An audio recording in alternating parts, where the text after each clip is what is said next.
Hello इन नमस्ते दोस्तों। Welcome to our channel Shikshashram. तो आज के इस वीडियो में हम नेक्स्ट 2026 का बायोलॉजी का 10th नंबर क्वेश्चन को डिटेल में देखेंगे। तो इसमें कह रहा है कि in a population of 1000 moths 450 moths are brown coloured, ठीक है, और with homozygous genotype and 350 albino moths that are homozygous for the recessive allele, ठीक है। तो assuming random mating with the population, the frequency of heterozygotes in the next generation would be। सो ये एक Hardy विनबेक principal का जो है question है, तो इसके बारे में भी थोड़ा इसका बेसिक जान लेते हैं, ठीक है। सो हार्डी विनबेक प्रिंसिपल क्या कहता है कि कोई भी एक जो रैंडम मेटिंग पॉपुलेशन हो, उसमें जो एलील और जेनोटाइप फ्रीक्वेंसी जो जनरेशन आफ्टर जनरेशन जो भी होता है ना, वो कांस्टेंट रहती है, ठीक है। यानी p plus q is equal to 1 वो जो है कांस्टेंट रहती है, ठीक है। In a large randomly mating population with no evolution, ऐसा एक पॉपुलेशन जहाँ पे कोई भी सबसे पहले तो रैंडम मीटिंग हो रही है, उसके बाद वेरी लार्ज पॉपुलेशन है, उसके बाद no mutation, no migration, no natural selection, ऐसा एक पॉपुलेशन है, ठीक है। तो उसमें क्या हो रहा है कि उसमें क्या होता है कि उसमें एलील एंड जेनोटाइप फ्रीक्वेंसी जो है वो जो है हमेशा कांस्टेंट रहती है फ्रॉम जनरेशन टू जनरेशन, वो हमेशा कांस्टेंट रहती है, वो ये हार्डी-वेबर प्रिंसिपल कहता है, ठीक है। सो अगर एक जीन में 2 एलील हो तो पी जो है रिप्रेजेंट करता है फ्रीक्वेंसी ऑफ डोमिनेंट एलील, और जो क्यू है वो रिप्रेजेंट करता है फ्रीक्वेंसी ऑफ रिसेसिव एलील, ठीक है।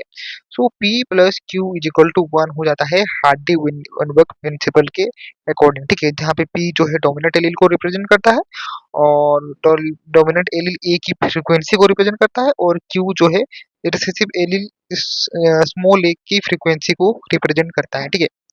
सो नेक्स्ट जनरेशन में जो है P square plus 2 pq plus Q square is equal to 1 uh, उस फॉर्म में हो जाएगा, जहाँ पे जो है पी स्क्वायर है वो होमोजाइगस डोमिनेंट के लिए है, और जो है क्यू स्क्वायर है वो होमोजाइगस रिसेसिव के लिए है, और जो है 2 pq जो है हेट्रोजाइगस स्पीसीज के लिए है, ठीक है। तो इसके बारे में आप मोर जान सकते हैं principle of inheritance and variation chapter class 12 का एनसीईआरटी बायोलॉजी बुक में है। उसका Hardy-Weinberg law helps in understanding genetic variation in population, उस टॉपिक में आप जो है पढ़ सकते हो, ठीक है। सो अभी हम आते हैं हमारे क्वेश्चन में। तो ये एक न्यूमेरिकल टाइप का क्वेश्चन है, ठीक है। सो इसमें कह रहा है कि पॉपुलेशन था 1000 मोथ का पॉपुलेशन है, ठीक है। इसमें कि 450 moths were brown coloured with homozygous genotype, ठीक है। तो 450 होमोजाइगस डोमिनेंट है, तो 450 हो जाएंगे, और जो है बाकी जो बच्चे 350 albino moths that were homozygous for the recessive allele के लिए है, ठीक है। तो स्मॉले 350 हो जाएंगे, ठीक है।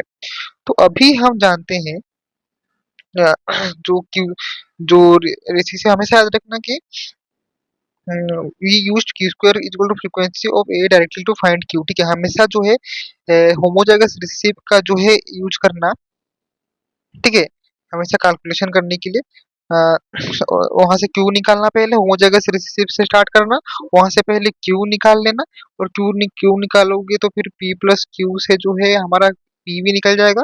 उसके बाद आप जो है जो भी पूछा है उसके हिसाब से आप निकाल सकते हो, ठीक है। तो क्यू स्क्वायर जो है 350/1000 हो जाएगा, क्योंकि 350 नंबर में थे, तो 0.350 हो जाएगा, ठीक है। तो आप जानते हो कि हमेशा वो कांस्टेंट होता है, तो p plus Q equal to 1 हो जाएगा, तो p is equal to 1 minus Q हो जाएगा, ठीक है। तो उसमें से हमारा p भी निकल आएगा 0.4084। अब पूछा क्या है, after assuming random mating with the population the frequency of heterozygotes in next generation.